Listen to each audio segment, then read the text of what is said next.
All right, we are going to take a brief but deep dive into some of the biochemistry here. And I debated back and forth how far to go into this, but I hope I've landed somewhere in the middle to provide maximum clarity. If any of the above is too much, don't worry.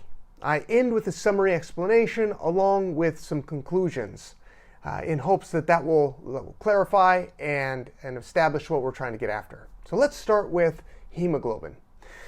Hemoglobin is the protein that shuttles oxygen and carbon dioxide around the body. It's incredibly adaptive.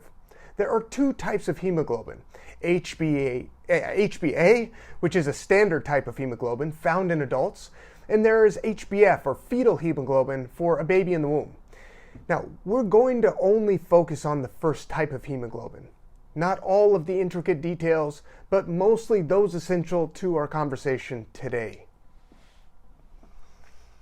So, HbA, or adult hemoglobin, has two alpha chains and two beta chains. So, HbF has a different combination, but again, we're not going to go there for right now. We're going to stick with the HbA.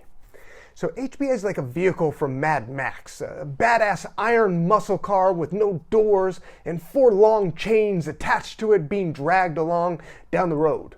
Okay? So the individual parts in this description are the heme group, which is represented by the muscle car, and the 4 globin chains coming off, which are represented by the chains. Okay? That's what gives hemoglobin its name. Heme plus globin. Anyway, these globin chains are essentially 4 subunits with chains which are proteins made up of amino acids. And there are 2 of each, 2 alpha, 2 beta.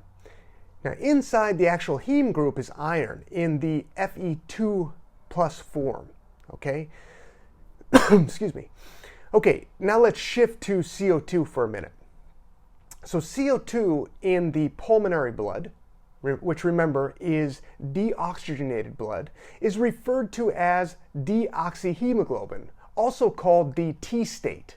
So this is where the chains coming off of the back of that muscle car of hemoglobin are open, right? They're just dragging with openness. This is the T state, and CO2 can bind into the globin chains. And when it does this, it's in a form called carboaminohemoglobin. And about 20% of CO2 exists in this form in the pulmonary blood. About 70% of CO2 is hidden in the form of what's called bicarbonate in the pulmonary blood. And the remaining 10% or so of CO2 is dissolved in the actual blood plasma.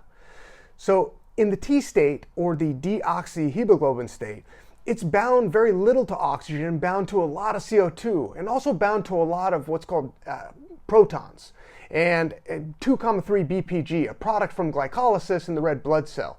BPG stands for biphosphoglyceric acid, and it lodges into the pocket of hemoglobin structure to stabilize it in the T form. Forgive my pronunciations here sometimes. So quick recap. When we have open chains, we have the T state of hemoglobin, which has the following features. It's got low affinity for oxygen, it's got high affinity for CO2, it's got high affinity for protons, and it's got a high affinity for this 2,3 BPG for stability. Now, as we get into the next part, don't get too caught up in the details because there's a lot of biochemistry, terminology, and concepts. Now, I'm going to give you this detailed information not to overwhelm, but simply to illustrate my conclusions about how the body compensates, even biochemically, to meet a variety of demands or conditions that present in the body. Now, what's more is that this can be influenced by mindset and specific exercises, which adds a whole nother level of complication. That's not to mention a trained versus an untrained person and how that dictates and changes in the body individually. So as the blood passes through the pulmonary capillaries, it starts to become oxygenated. This is called oxygenated hemoglobin, or R state. As hemoglobin shifts to the R state, it begins to go through what's called positive cooperativity. This is a shift here, where each oxygen molecule binds to hemoglobin, helps to make the next binding site larger and easier. This makes it much easier for oxygen to bind onto the hemoglobin protein. It's almost like the muscle car of hemoglobin morphs as oxygen loads onto it, making each seat in the car bigger and more roomier. Now, oxygen begins to bind into the heme group at the 4 binding sites with iron-containing heme sites, right? So these positively charged ions at the pocket of the heme structure changes the structure to block out the 2,3 BPG. In other words, the chains dragging off the back of our muscle car cross so that 2,3 BPG can no longer be in there. And this is called a conformational structure change. Now, what happens here is that CO2 in the form of the carboaminohemoglobin, that 20%, that was bound to the globin chain, diffuses into the alveoli. And the CO2 in the form of bicarbonate, also called HCO3, that 70%, happens through a blood shunt that enters the red blood cell from the plasma. When this happens, there's a process called the chloride shift. Basically, chloride ions move out of the red blood cell into the plasma so that the cell does not become too negative. Now, when bicarbonate, which is like a weak base, has moved into the cell, it fuses with the protons in the cell to make a weak acid called carbonic acid. And this is H2CO3, which is a weak acid. Now, carbonic acid is a very unstable molecule and easily breaks down. It breaks down into CO2 and water. Now, here's the critical piece of information. The speed at which this reaction occurs can be slow or fast. Plus, it's reversible. In other words, in the body, it's self-regulating or compensating for things like the Bohr effect. And we're going to define that and get deep into it in just a little bit. Now, enzymes are responsible for increasing the speed of a reaction. So the special enzyme involved in this particular process of this H2CO3 breakdown is called carbonic anhydrase. Carbonic anhydrase is only found inside the red blood cell. Okay, then the 2 to 10% of CO2 that was just in the blood plasma also diffuses into the alveoli and is released. Left in the blood plasma are those protons and bicarbonate. Now, not all of the bicarbonate moves into the red blood cells. Bicarbonate and the protons combine in the plasma as well to form carbonic acid, but in this case, there's no enzyme to speed up that reaction, turning it into CO2 and water. So in this case, the reaction forms much more slowly to produce that combination of CO2 and water. Take a breath.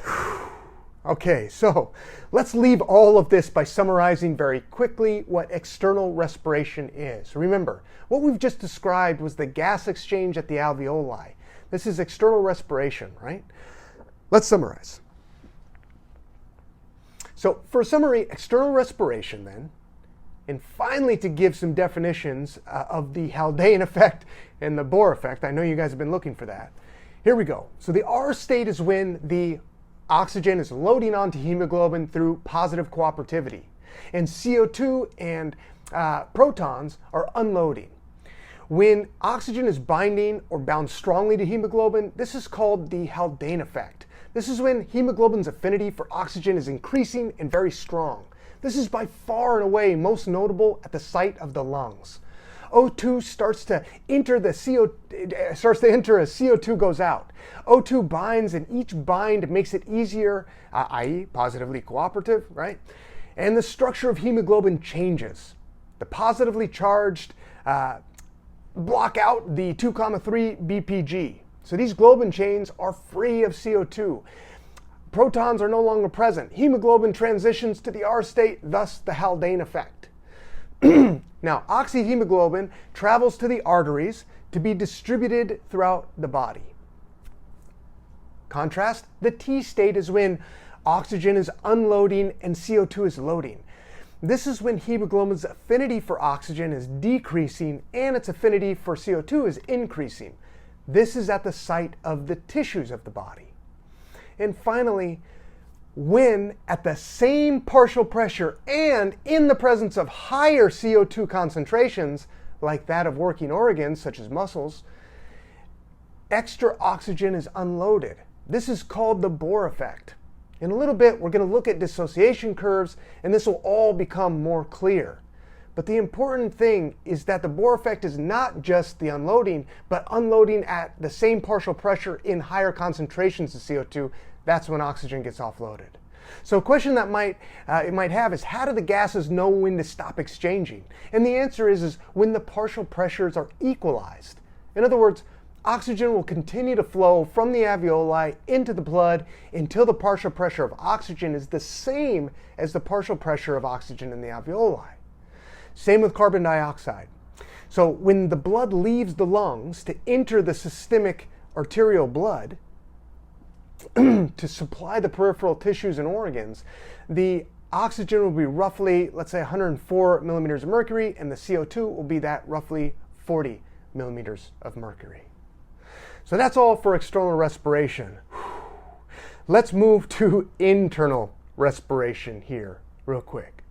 So internal respiration. Now, let's take the example of skeletal muscle cells. And I'm going to be very general here since there are 850 named skeletal muscles in the body, okay? But let's just say that on average, the muscle cell is starting at about, let's say, 40 millimeters of mercury at rest. Well, the CO2 in that cell, in this case, is what? It's about 45 or 46 millimeters of mercury in muscles at rest. This creates a pressure gradient between the blood and the tissues to facilitate another gas exchange, okay?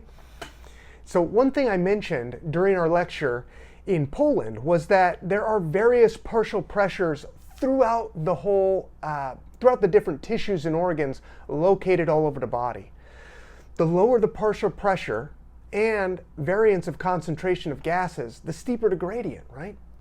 Plus the actual size of the vascular network feeds a particular tissue, plus the chemical composition of the blood as it's responding to various demands, i.e. the stress response, will all affect the outcome of the speed and the efficiency of oxygen being distributed to the literally trillions of competing cells in your body.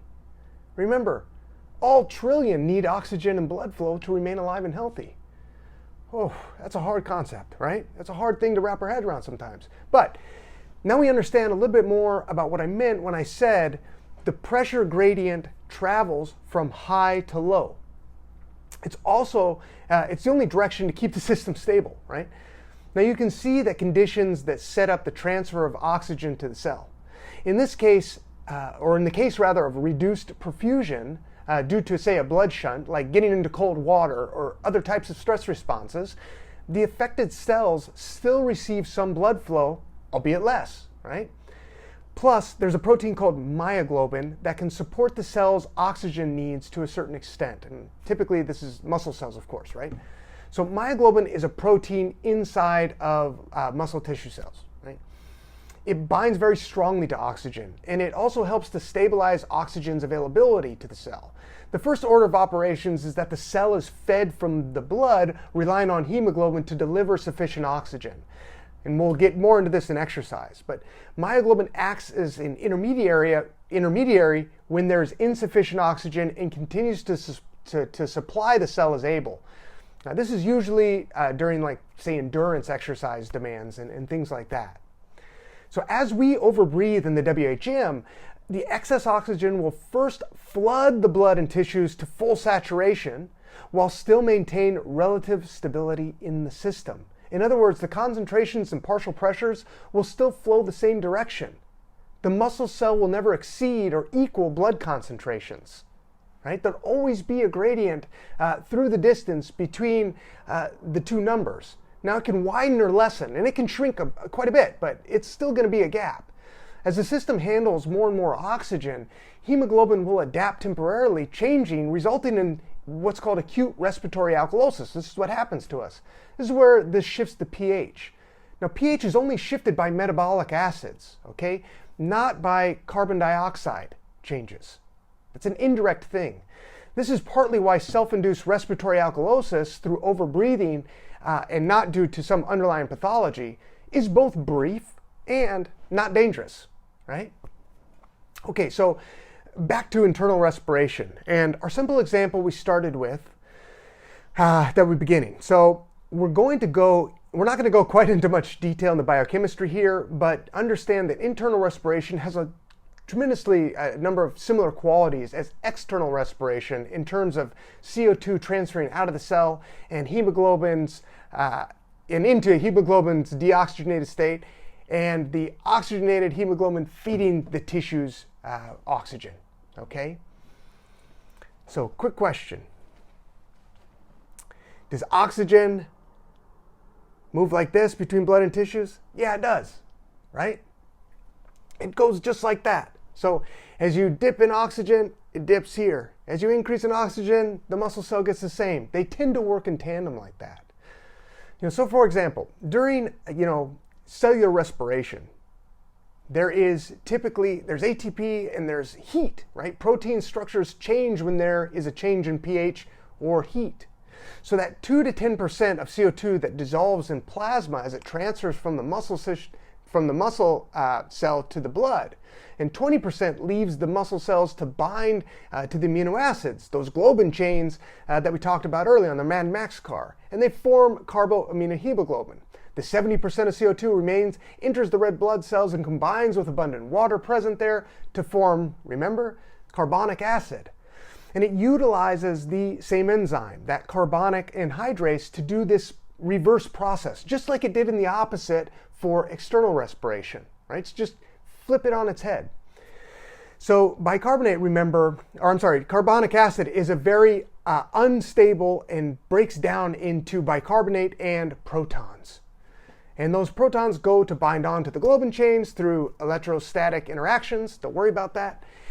The bicarbonate goes out into the blood to act as a buffer system in the blood. Okay?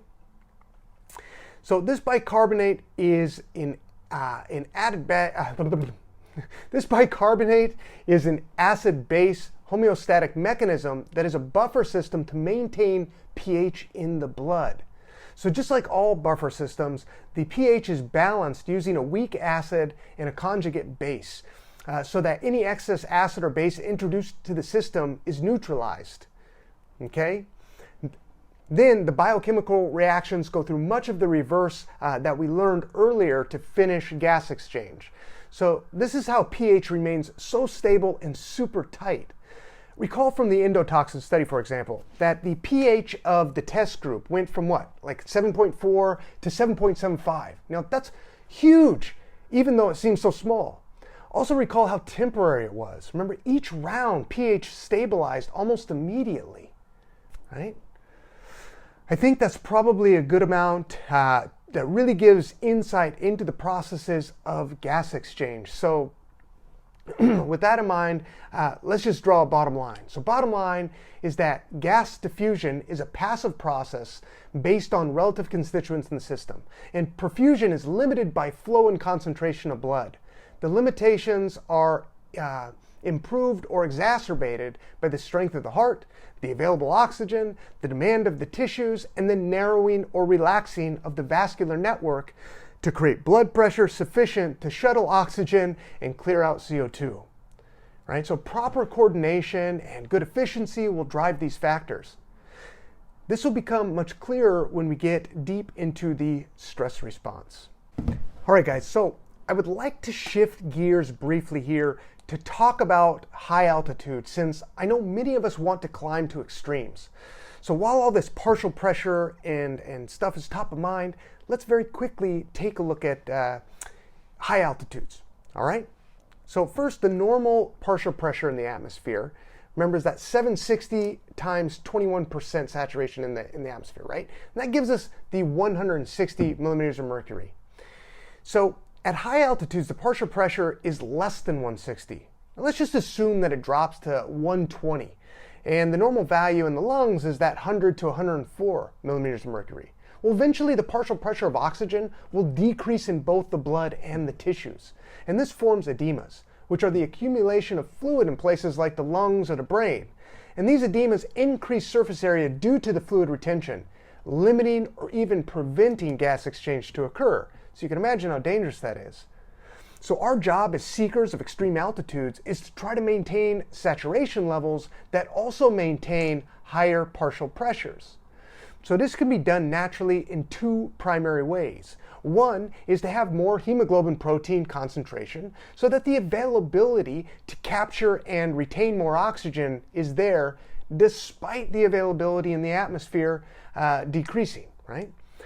Now, this is typically triggered by EPO, which signals for the release of more red blood cells. The other way is to breathe sufficiently and efficiently so that you stave off oxygen deficit as long as possible. Now, this means you need strong legs, built for endurance, right? You need a good heart for endurance. You need a good breathing rhythm with sufficient volume and a clear mindset that supports the endeavor, which often means focus rather than talk, especially on rapid ascents. Now, keeping a clear head rather than being busy in the brain is super important. When you get to the point of deficit, at any point in the trail, you need to stop and resaturate the blood and tissues as soon as possible. You need to check your levels early and often, along with doing regular AMS or altitude mountain sickness testing as often as possible so that you can recognize any impairments, and that way you can get ahead of any issues as early as possible as well. For great stories around this, you can check out my book, and I talk about it a lot in Mastering the Stress Response. The first half is just the story of my climb on Kilimanjaro and some of the testing that went with it.